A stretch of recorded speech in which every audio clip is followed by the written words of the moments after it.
What are the main differences between the National Guard and Reserve? Imagine a team of highly trained individuals ready to serve their country in different ways, depending on the situation. The National Guard and Reserve components are both vital parts of the United States military structure, but they have distinct roles, responsibilities, and organizational setups. Understanding these differences can clarify how each contributes to national defense and emergency response efforts. The National Guard is a state-based military force that operates under the authority of individual state governors.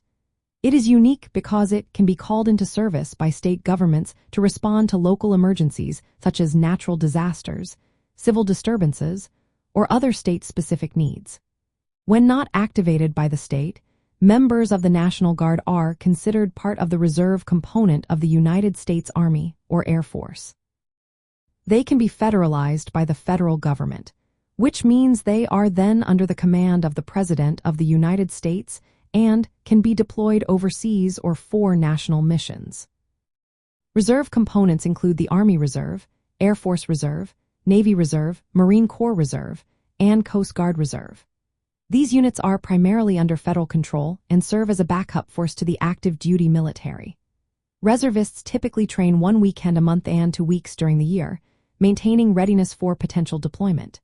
They are not usually involved in state-level emergencies unless called upon by the federal government or through specific agreements. The main operational difference lies in their command structure and activation authority. The National Guard can be activated by state governors for local issues or by the federal government for national missions. Reserve units are activated solely by the federal government and are generally used to supplement active duty forces during large-scale operations or conflicts. Another key distinction involves their deployment history. The National Guard has a long tradition of responding to domestic crises and has been increasingly involved in overseas missions in recent decades. Reserve units have historically supported active duty forces during wartime, providing additional personnel and specialized skills. In summary, the National Guard serves both state and national interests, with a dual role that allows for local emergency response and federal deployment.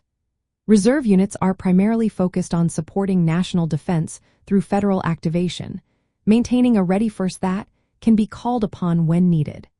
Both components are essential to the overall strength and flexibility of the United States military system.